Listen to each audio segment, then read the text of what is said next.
హిందూ పురాణాల ప్రకారం కలియుగం అంతం కావడానికి ముందు కొన్ని సంకేతాలు కనిపిస్తాయి. ముఖ్యంగా కలియుగం అంతమయ్యే సమయంలో కొన్ని ప్రత్యేక సంఘటనలు జరుగుతాయని పోతులూరి బ్రహ్మం గారు తన కాలజ్ఞాన గ్రంథంలో ప్రస్తావించారు. వీటన్నింటితో పాటు కళ్ల ముందు కనిపించే మరో సంకేతమే హరిశ్చంద్ర కోటలో ఉన్న శివాలయం. ఇక్కడ ఉండే గుహలోని దేవాలయంలో కలియుగానికి లింక్ ఉందని స్థానికులు చెబుతుంటారు. అక్కడ ఉన్న శివాలయంలో 5 అడుగుల శివలింగం, దానిపై ఉన్న రాయి కిందకు జారకుండా ఆపుతూ 4 స్తంభాలు ఉంటాయి. ఈ స్తంభాలే యుగాంతం గురించి వివరిస్తాయని స్థానికులు చెబుతున్నారు.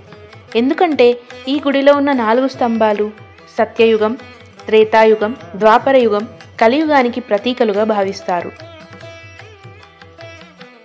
ఈ సందర్భంగా కలియుగానికి ఈ దేవాలయానికి ఉన్న సంబంధం ఏంటి, ఈ 4 స్తంభాల వెనుక ఉన్న రహస్యాలేంటో ఇప్పుడు ఈ వీడియోలో తెలుసుకుందాం. వీడియోని స్కిప్ చేయకుండా చూడండి. అయితే స్థానికుల కథనం మేరకు ఈ కేదారేశ్వర్ ఆలయాన్ని 6వ శతాబ్దంలో హరిశ్చంద్రగఢ్ కోట లోపల కలచూరి రాజవంశం వారు నిర్మించారు. గొప్ప గొప్ప ఋషులలో ఒకరైన చాంగ్ దేవ్ ఇక్కడే ఉండి 14వ శతాబ్దంలో ప్రసిద్ధ గ్రంథమైన తత్వసార్ రచించాడని అంటారు.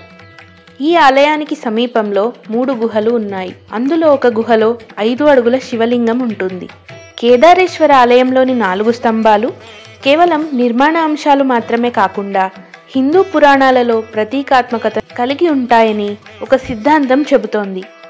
ఇక్కడ ఉండే 4 స్తంభాలు 4 యుగాలను సూచిస్తాయి. అవి సత్యయుగం, త్రేతాయుగం, ద్వాపరయుగం, కలియుగం.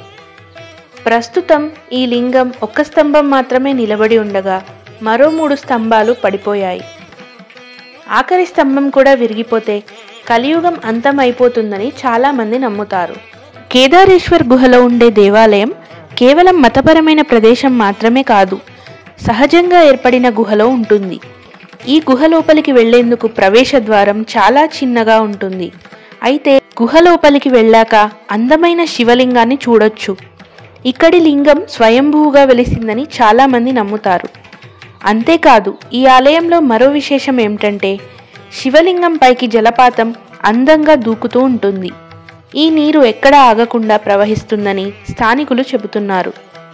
ఈ జలపాతంలోని పవిత్ర జలాలు ఆధ్యాత్మిక, వైద్యం చేసే లక్షణాలను కలిగి ఉన్నాయని భక్తుల విశ్వాసం. మహారాష్ట్రలోని అహ్మద్నగర్ జిల్లాలో ఉండే విశాలమైన హరిశ్చంద్రగఢ్ కోట సముదాయంలో ఉన్న కేదారేశ్వర్ గుహా దేవాలయాన్ని చేరుకోవడం అంత సులభమేం కాదు. ఎంతో సాహసాలు చేయాలి.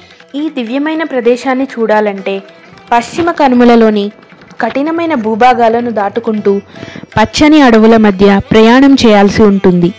ఈ కేదారేశ్వర గుహా దేవాలయం కేవలం ప్రార్థనా స్థలం మాత్రమే కాదు, ఇది ఒక ఆధ్యాత్మికమైన ఒయాసిస్ అని చెప్పవచ్చు.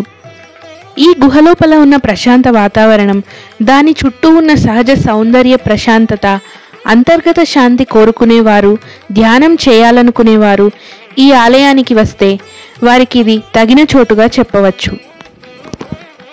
ఈ వీడియో గనక మీకు నచ్చినట్లయితే లైక్ చేయండి మరియు షేర్ చేయండి. అలాగే మన ఛానల్ని ఇప్పటి వరకు సబ్స్క్రైబ్ చేయనట్లయితే సబ్స్క్రైబ్ చేసుకోగలరు. పక్కనే ఉన్న బెల్ ఐకాన్ని ప్రెస్ చేయగలరు.